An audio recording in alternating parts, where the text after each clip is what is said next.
Saya akan memulai dengan sebuah cerita. Di Italia sana ada seorang yang namanya Ferguso, ya, dan dia sudah menjadi seorang Kristen, tapi gak lama kemudian akhirnya dia kembali berpulang ke rumah Bapa. Ya namanya anak Tuhan ya, begitu sudah meninggal kemudian masuk kemana? Sorga. Nah di sorga sana Ferguso terheran-heran, dia kaget karena pemandangannya itu dia melihat banyak jam-jam yang kayak jam yang ada di dunia ini, tetapi jarum jamnya itu berputarnya berbeda-beda.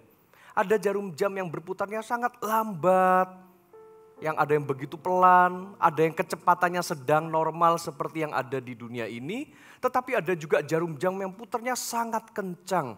Karena dia kebingungan, dia menjumpai malaikat yang berjaga di sorga.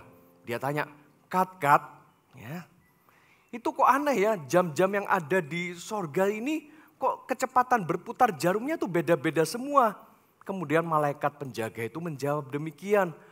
Oh ini memang beda dengan jam yang ada di dunia. Ini yang di sorga namanya jam kehidupan. Jam kehidupan ini mewakili kehidupan manusia yang ada di dunia. Semakin lambat berputarnya jarum itu berarti hidupnya semakin saleh, hidupnya itu sangat baik. Kudus hidupnya. Tetapi kalau berputarnya jarum itu sangat kencang dan semakin kencang, itu artinya selama dia menjalani hidup di dunia, hidupnya itu sangatlah duniawi. Oh dia mengerti. Akhirnya Ferguso jalan-jalan dan memperhatikan ada jarum jam yang putarannya sangat lambat. Dan dia lihat nama yang tertera pada jam itu. Oh pantesan ini hamba Tuhan Billy Graham. Ya, dan dia juga melihat ke sisi yang lain, putaran jarumnya juga sangat lambat. Dia baca namanya di situ, Mother Teresa. Oh pantesan sangat lambat. Kemudian dia penasaran, dia melihat mana ya jam kehidupan punya keluargaku. Dia lihat yang punya orang tuanya, ternyata putarannya normal seperti jam yang pada umumnya ada di dunia ini. Kemudian dia melihat, itu kok ada yang putaran jarumnya sangat kencang ya. Wah dia penasaran, dia lihat itu jam kehidupan dan dia tahu ternyata ini dia penyamun yang dulunya disalib di sisinya Tuhan Yesus. Pantesan selama hidupnya berarti sangatlah duniawi. Tetapi dia sudah sekian waktu jalan-jalan di sorga, dia tidak menemukan jam kehidupannya sendiri. Karena dia begitu penasaran, dia tanya sama malaikat, Kat, ya, di mana jam kehidupan punya saya? Kemudian malaikatnya tuh ngomong sama Ferguso, oh iya, karena di dapur itu kan panas, ya. Jadi kami letakkan jam kehidupan punya kamu kan putarnya yang sangat kencang itu seperti turbo, kita taruh di sana. Karena itu kami membutuhkan kipas angin, ya. Artinya Ferguso itu selama hidupnya di dunia, hidupnya sangat duniawi ya. Saudara-saudara, hari ini saya akan menyampaikan sebuah tema bagaimana kita itu menang atas keduniawian. Oke, buka kebenaran firman Tuhan sama-sama di dalam 1 Yohanes pasal 5 ayat 1 sampai dengan ayat yang kelima. Setiap orang yang percaya bahwa Yesus adalah Kristus lahir dari Allah. Setiap orang yang mengasihi Dia yang melahirkan, mengasihi juga Dia yang lahir dari Allah. Dengan inilah kita ketahui bahwa kita mengasihi anak-anak Allah, yaitu apabila kita mengasihi Allah serta melakukan perintah-perintahnya. Sebab inilah kasih kepada Allah, yaitu bahwa kita menuruti perintah-perintahnya. Perintah-perintahnya itu tidak berat. 4. Sebab semua yang lahir dari Allah mengalahkan dunia. Inilah kemenangan yang mengalahkan dunia, iman kita.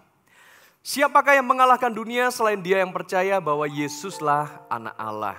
Nah saudara, ketika kita membaca 5 ayat ini, perhatikan di ayat yang keempat ketika Yohanes yang menuliskan surat ini dia menggunakan kata dunia. Sebab siapakah yang kemenangan yang mengalahkan dunia. Nah kata dunia yang digunakan ini kan berasal dari bahasa Yunani ya. Tulisannya itu adalah kosmos.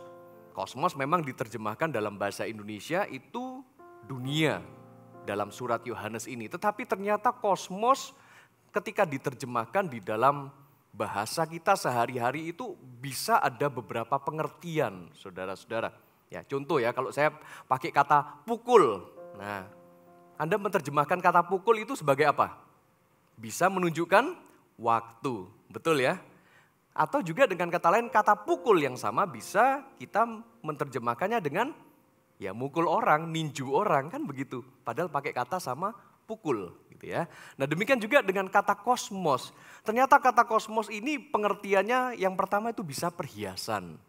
Tapi Yohanes tentu saja tidak menggunakan kata kosmos di suratnya ini merujuk pada perhiasan.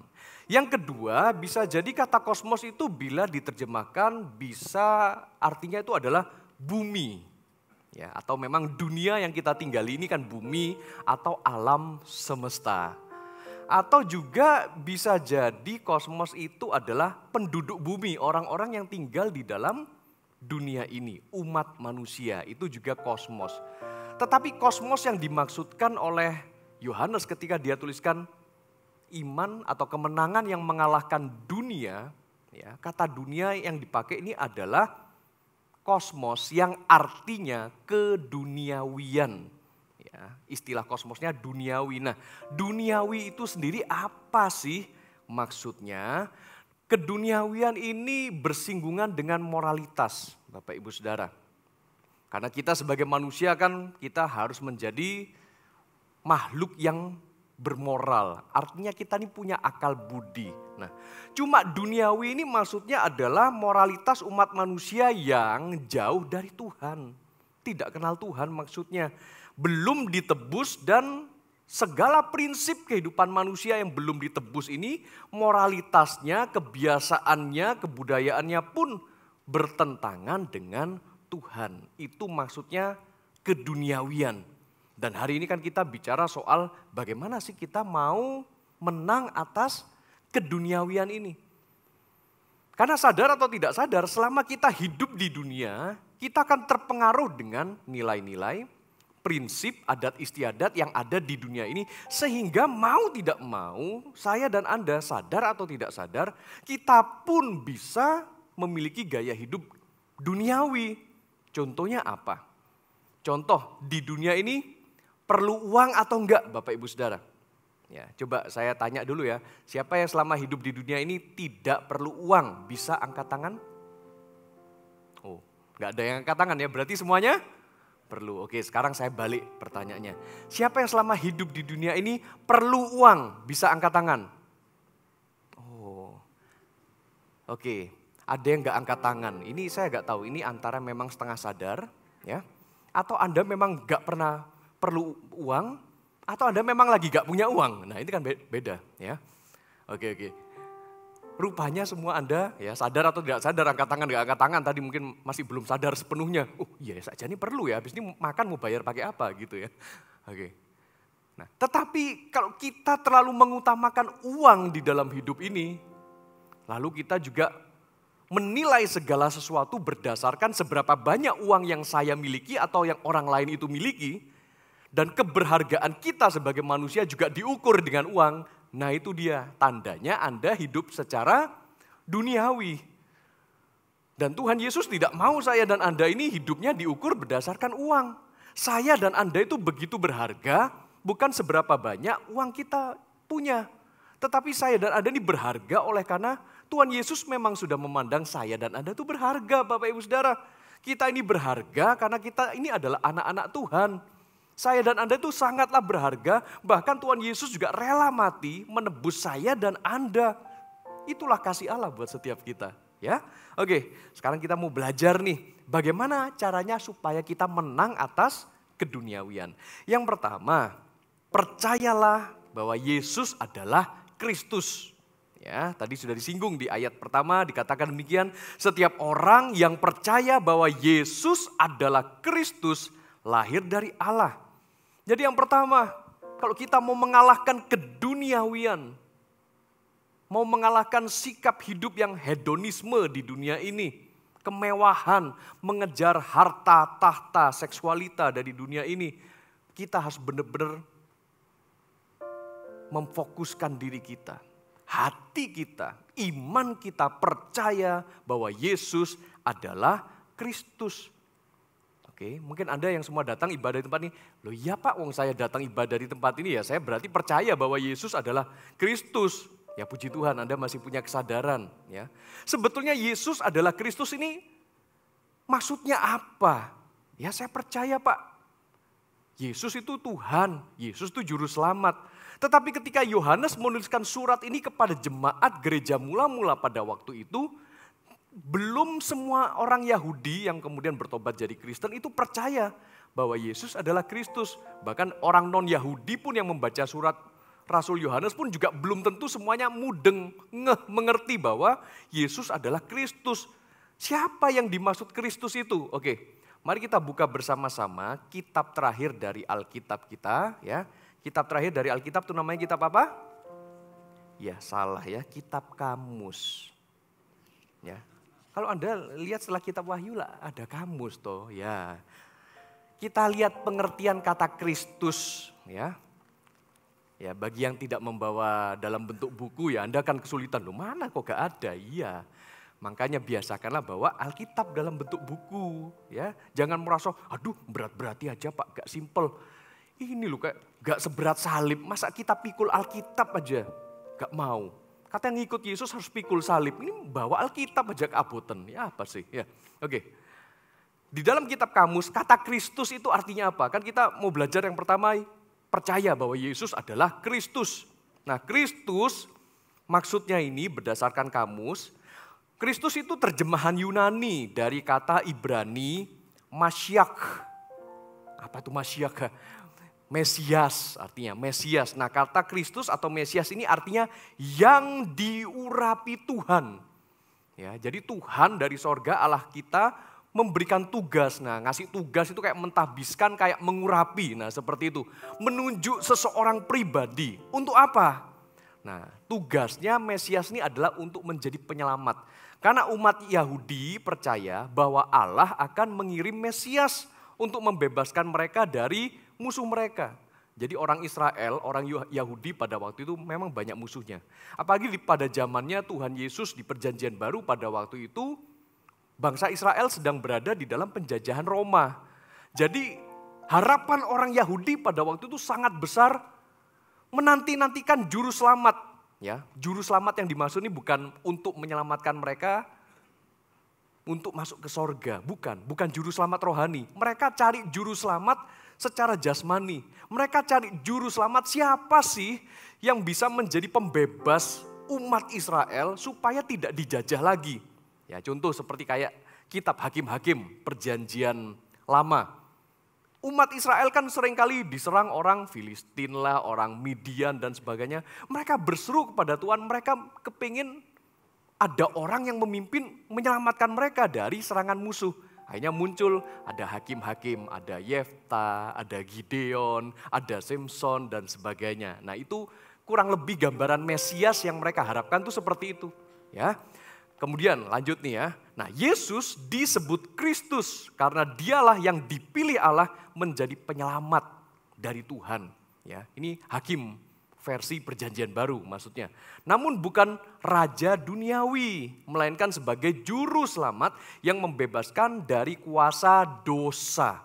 Jadi Yesus ditunjuk oleh Allah, diurapi menjadi Mesias, menjadi juru selamat untuk membebaskan manusia bukan saja dari musuh, bukan saja dari penjajah Roma, tapi dari maut dan dari dosa.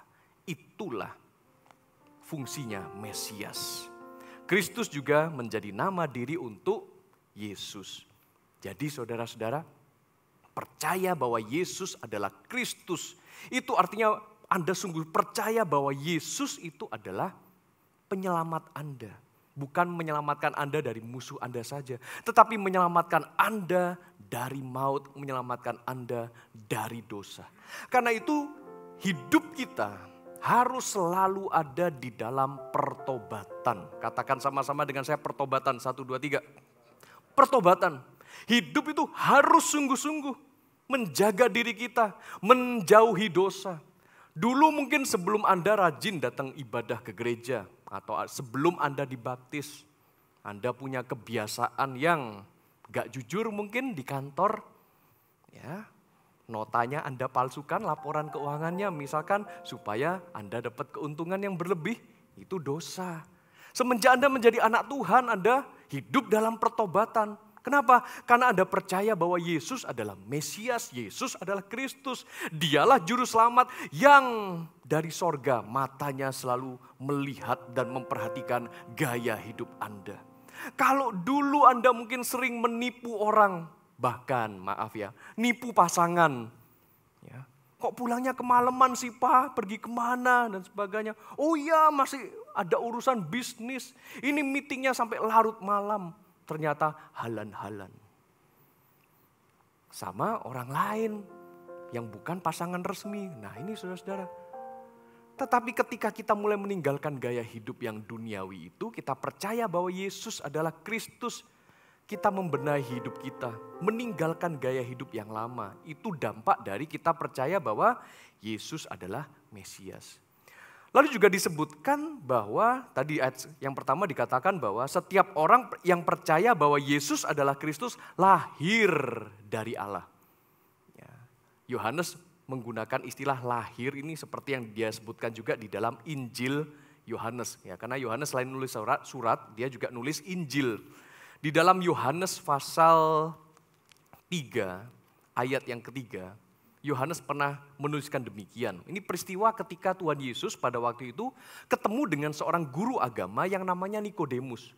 Dan Nikodemus ini lagi diskusi sama Tuhan Yesus. Rabi Yesus, ya, gimana sih caranya supaya kita ini bisa masuk sorga? Lalu Tuhan Yesus menjawab kepada dia. Yohanes pasal 3 ayat 3, Yesus menjawab, sesungguhnya aku berkata kepadamu jika seseorang tidak dilahirkan kembali, ia tidak dapat melihat kerajaan Allah.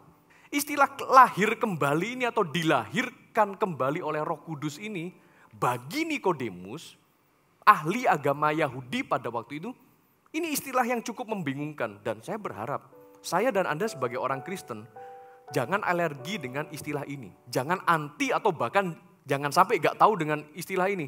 Lahir baru atau dilahirkan kembali menjadi seorang anak Tuhan. Ketika Anda menjadi seorang Kristen, itu artinya Anda sudah lahir baru, Bapak Ibu Saudara. Nah, Nikodemus juga kebingungan, apa sih lahir baru itu? Lanjut ya, ayat 4. Kata Nikodemus kepadanya, gimana mungkin seseorang dilahirkan, apalagi kalau sudah tua? Dapatkah ia masuk kembali ke dalam rahim ibunya? Kan kalau sudah tua, udah gede badannya, masuk lagi ke rahim ibu, jebol nanti. Maksudnya gitu kan, ya. Masuk ke rahim ibu lalu dilahirkan kembali. Ya, lalu Tuhan Yesus menjawab ayat yang kelima. Sesungguhnya aku berkata kepadamu, jika seseorang tidak dilahirkan dari air dan roh, ia tidak dapat masuk ke dalam kerajaan Allah. Apa yang dilahirkan secara jasmani bersifat jasmani. Dan apa yang dilahirkan dari roh bersifat rohani. Itu loh maksudnya. Bapak Ibu Saudara terkasih.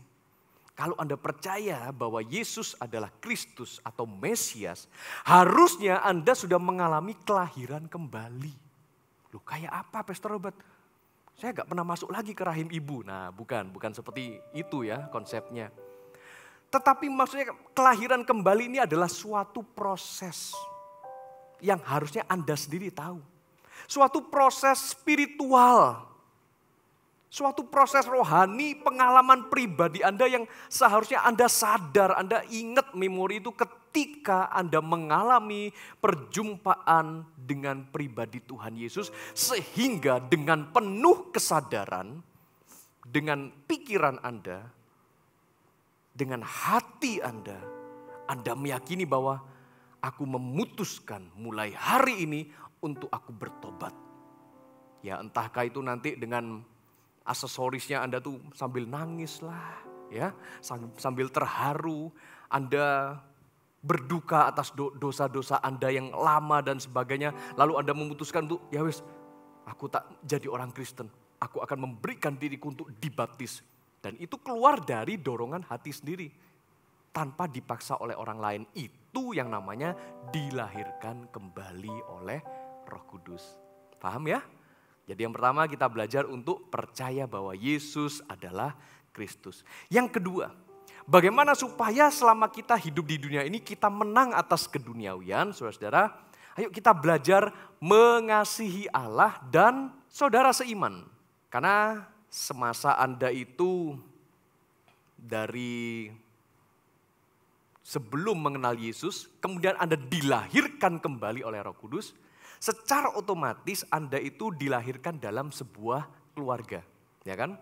Ibarat kalau kita di dunia ini Anda lahir di dalam keluarga Anda, ya, Anda akan diterima dalam sebuah keluarga. Nah, karena itu keluarga rohani Anda sekarang, ya gereja ini Bapak Ibu Saudara. Bagi Anda yang sudah dilahirkan kembali, ayo milikilah Anda komitmen untuk menyembah Tuhan dan beribadah rutin di gereja ini. Catat baik-baik. Sebagai orang yang sudah dilahirkan kembali, Anda harus punya komitmen untuk beribadah. Kenapa Pastor perlu beribadah dan rutin datang setiap hari Minggu? Kita sama-sama menyembah Tuhan di tempat ini. Karena itu akan terus mengingatkan kita. Karena itu akan membangun iman kita. Semakin percaya bahwa Yesus adalah Kristus. Nah, ketika kita sudah terlahir di dalam keluarga rohani seperti ini, makanya di bagian kedua tadi saya ngomong bahwa kita harus belajar semakin mengasihi Allah. Mungkin itu Anda gak punya problem dengan itu. Anda meluangkan waktu setiap waktu berdoa, saat teduh, nyanyi, nyembah Tuhan. Mengasihi Allah mungkin gak ada problem buat Anda. Tetapi mengasihi sesama orang beriman, nah ini kadang-kadang bisa jadi problem. Ya, mengasihi sesama orang Kristen kadang-kadang ya ngeri-ngeri sedap. Tetapi ini firman Tuhan kan saudara-saudara. Kita belajar mengasihi saudara seiman. Coba perhatikan tadi masih ayat yang pertama dari 1 Yohanes pasal 5. Ya. Setiap orang yang mengasihi dia yang melahirkan, maksudnya melahirkan kembali, mengasihi juga dia yang lahir dari Allah. Contohnya seperti ini. Ya. Anda lahir dari keluarga orang tua Anda. Lalu lahirlah adik Anda. Oke, bisa dibayangkan ya. Nah, kemudian sama-sama bertumbuh besar. Anda punya adik, punya saudara, atau Anda juga punya koko. Ya. Sama orang tua pasti diajarin.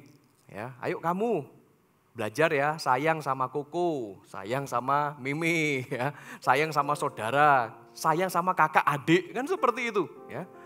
Kalau kita membenci saudara kandung kita, penilaian orang tua kita apa? Berarti kamu gak sayang sama papa mama. Make sense? Anda pernah jadi orang tua kan? Oke, yang para orang tua di sini papa dan mama sekalian. Ya. Kalau Anda melihat anak kandung Anda membenci anak kandung yang lain, hati Anda ikut sakit enggak? Kecewa enggak? Ya. Rasanya gimana gitu kan? Kok bisa sih? Kok rasanya ketika Anda melihat saudara, anak-anak Anda saling membenci saudara, kan rasanya mereka juga gak sayang sama Anda kan? Nah itu loh perasaan yang juga terdapat di dalam pribadi Allah.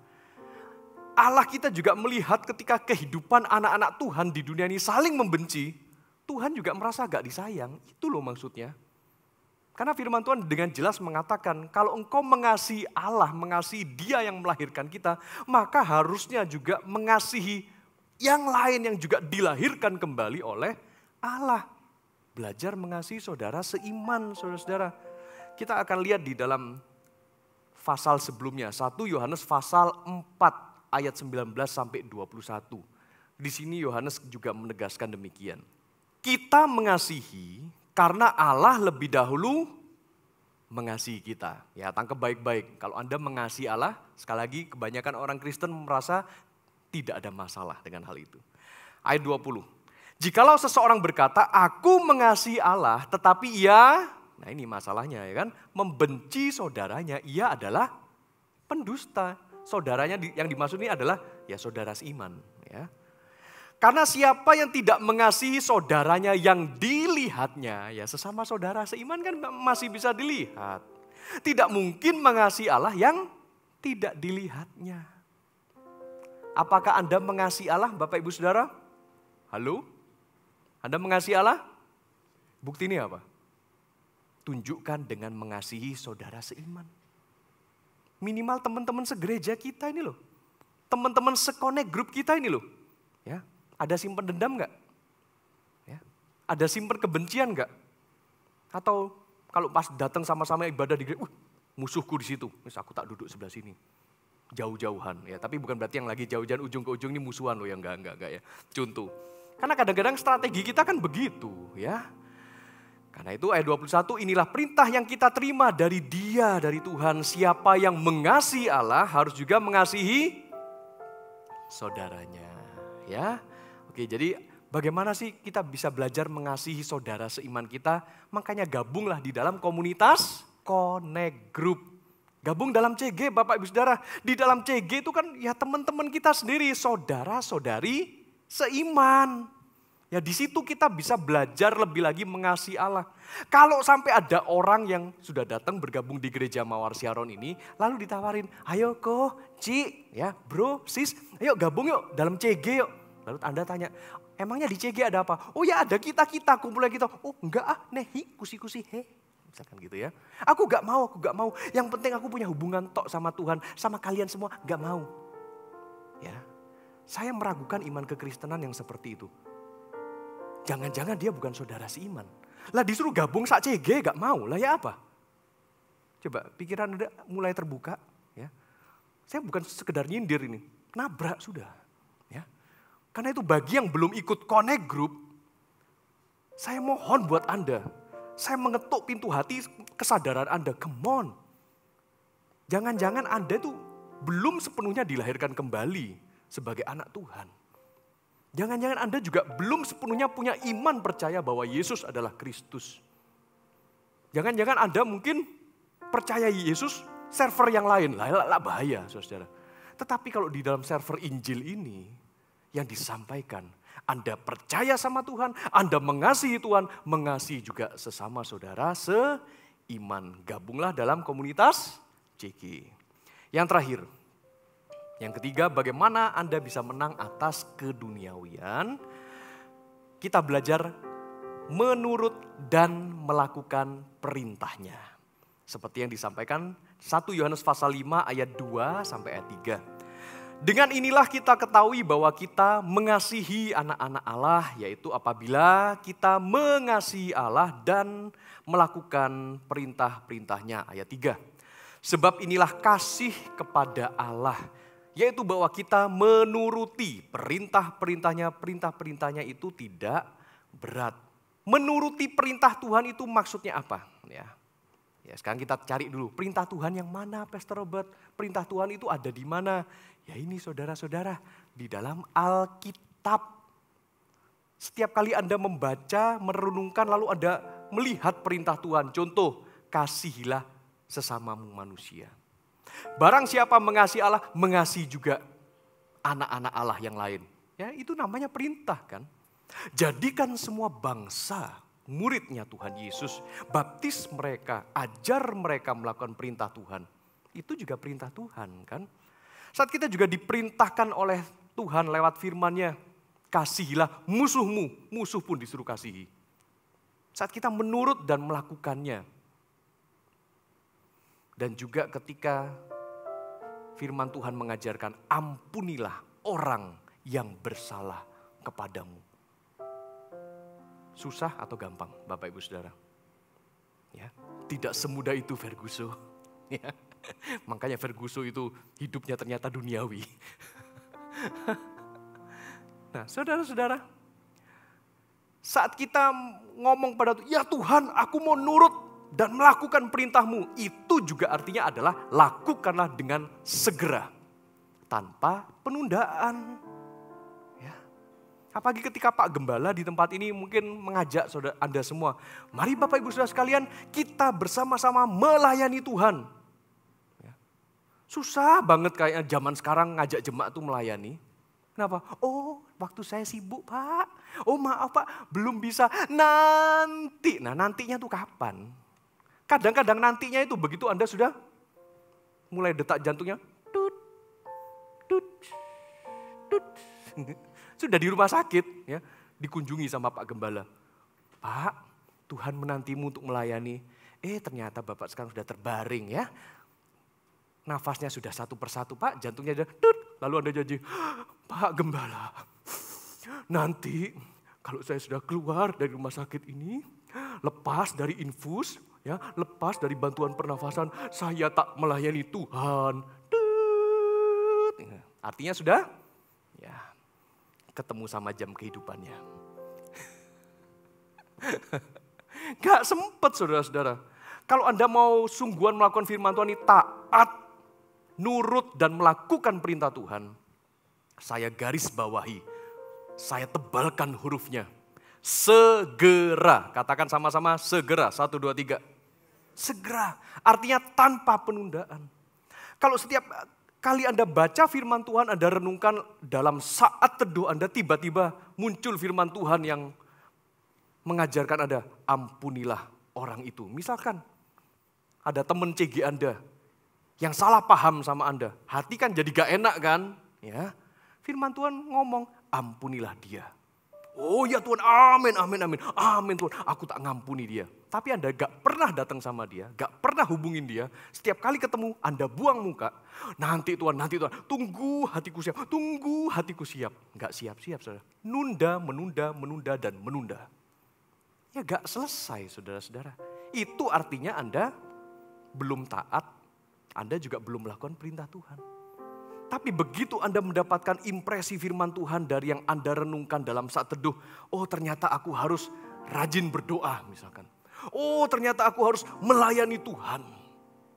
Lakukanlah dengan segera, temui pemimpin CG Anda, temui gembala Anda dan katakan, Pastor, saya kepingin ambil bagian dalam pelayanan di gereja ini. Karena Tuhan sudah ngomong sama saya. Dan kalau Anda mau taat dan lakukan perintah Tuhan, itu artinya segera. Jangan ditunda. Amin, Bapak Ibu Saudara. Misalkan waktu dalam jam doa Anda terbayang sama teman CG Anda yang sudah lama gak datang CG. Lalu Tuhan ingatkan di dalam hati, kunjungi temanmu. Anda cuma ngomong, oh ya Tuhan, amin, amin, amin, amin Tuhan, dalam nama Yesus, amin. Habis selesai doa, lupa. Di kontaknya juga enggak. Ya. Gak diaturkan kapan mau jam kunjungan. Akhirnya terhilanglah teman Anda. Dosa enggak sebenarnya di hadapan Tuhan? Ya. Kalau Anda diingatkan dengan seseorang yang sudah lama gak datang CG, lama gak datang ke gereja, Tuhan ingatkan untuk Anda doakan dan kunjungi dia. Langsung nurut dan lakukan perintahnya. Ya Tuhan, terima kasih Tuhan kau sudah ingatkan aku. Cari nomornya, Anda hubungin, gak bisa dihubungin, datengin ke rumahnya, doakan dia. Mana tahu dia butuh pertolongan Anda, saudara-saudara. Sebelum dia mungkin lompat ke sungai, lompat dari gedung. Ya. Seperti banyak kejadian belakangan ini dalam 1 bulanan ini. Kaget kan kota Surabaya? Terjun sini, terjun sana. Ya. Dan Anda juga jangan merasa bahwa ketika ada dorongan hati, loncat dari gedung. Nah itu bukan suara Tuhan. Ya. Tinggalkan dosa Anda, tinggalkan keduniaan Anda. Nah sekarang kita belajar untuk kita menurut dan melakukan perintah Tuhan. Contohnya apa? Yaitu tadi, ketika Tuhan membisikkan dengan lembut dalam batinmu, berdoa. Segera berdoa, matikan drama Koreanya. Ya. Tinggalkan TikTok Anda. Letakkan handphone Anda, kan biar asik scroll. Padahal Roh Kudus yang ngomong, doa. Asik Tuhan, like, tetap medsosan terus.